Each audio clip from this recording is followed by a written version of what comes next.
पहले 4 तारीख को यहाँ बेंगाबाद के बरोटा जो महुआर पंचायत में है, यहाँ पर एक ज़मीन सीमांकन के नाम पर सरकारी आदेश निकाल करके उसकी आड़ में यहाँ बाहर से सैकड़ों की तादाद में गुंडे आते हैं, बाउंसर आते हैं, माफिया के उनके पालतू लोग आते हैं और यहाँ पर एक गरीब व्यक्ति के जो यहाँ 200 वर्षों से बसा हुआ है उसकी ज़मीन को सीमांकन के नाम पर हड़पने का और उसमें बाउंड्री करने का कोशिश करते हैं। इसका यहाँ के लोगों ने बहादुरी के साथ विरोध किया और अफसोस की बात है कि यहाँ पुलिस प्रशासन की मौजूदगी में, जबकि उनको सिर्फ सीमांकन करना था, लेकिन उन्होंने यहाँ पर ज़मीन कब्जा भी जो सो उनके सामने यहाँ होना शुरू हुआ। बाद में लोगों ने थाना प्रभारी को फोन किया, वो आए और उन्होंने फिर काम को बंद कराया। ये तो बात सही है, लेकिन हम ये पूछना चाहते हैं कि जब उस चिट्ठी में साफ साफ लिखा हुआ था कि इसमें सिर्फ सीमांकन करना है, तो सीमांकन के बाद अगर कोई यहाँ कोई भी हरकत कर रहा था, उस समय वहाँ मौजूद पुलिस के जो भी लोग थे उन्होंने उसको रोका क्यों नहीं?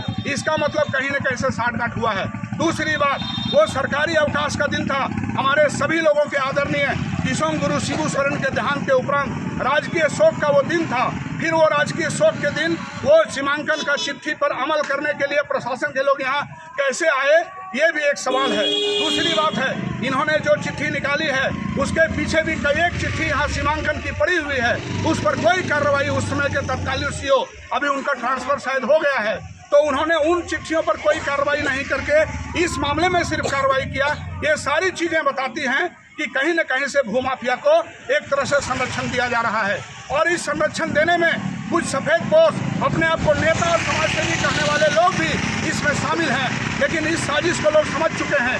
इसलिए आज हम लोगों ने यहाँ पर आंदोलन किया है, एक प्रतिवाद कार्यक्रम किया है और हम लोग थाना प्रभारी के माध्यम से पूरा जिला प्रशासन को हम लोग आग्रह करना चाहते हैं कि कल इस पीड़ित परिवार के द्वारा जो थाना में आवेदन दिया गया है, उस आवेदन के सपोर्टिंग में बहुत सारे वीडियो और फोटो भी मौजूद हैं। उनके अनुसार में तफ्तीश करके, जांच करके जो भी दोषी है उनके ऊपर कार्रवाई किया जाए। हम लोग आज से चरणबद्ध आंदोलन शुरू कर रहे हैं। इस बेंगाबाद के एनएच के किनारे जमीन की लूट मची हुई है।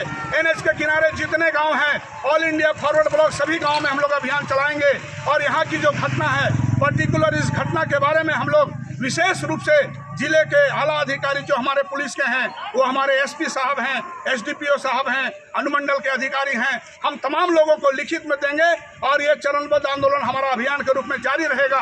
जब तक एक एक दोषी की गिरफ्तारी नहीं हो जाती, हम लोग आंदोलन अपना जारी रखेंगे। हम लोगों से भी अपील करते हैं कि आपको कोई गुंडा मवाली, बाउंसर और इधर उधर के लोगों से डरने की जरूरत नहीं है। कानून सबसे बड़ा है। कानून में अगर कोई 100-200 साल से किसी जमीन पर है, उसको उजाड़ने का कोई अधिकार नहीं है। और अगर कोई अपने जमीन की दावा करते हैं, जमीन का दावा करते हैं, वो सीधा कोर्ट जाएं और कोर्ट से आदेश लाएं, तब किसी भी गरीब के जमीन और घर के तरफ में आंख उठाकर देखें। नहीं तो यहाँ के लोग पूरा मुंहतोड़ जवाब देंगे। हम अपनी पार्टी की तरफ से, अपनी तरफ से हम तमाम लोगों को ये आश्वस्त करते हैं कि आपकी लड़ाई में रात दिन हम लोग पहले भी थे, आज भी हैं और कल भी रहेंगे। किसी भी गुंडा मवाली, माफिया और बाउंसरों का यहाँ पर इस बेंगाबाद की धरती पर चलने नहीं दिया जाएगा। जो भी उनको बचाने आएगा उनसे भी हम लोग सामना करेंगे। तमाम लोग एकजुट रहें। बहुत बहुत धन्यवाद।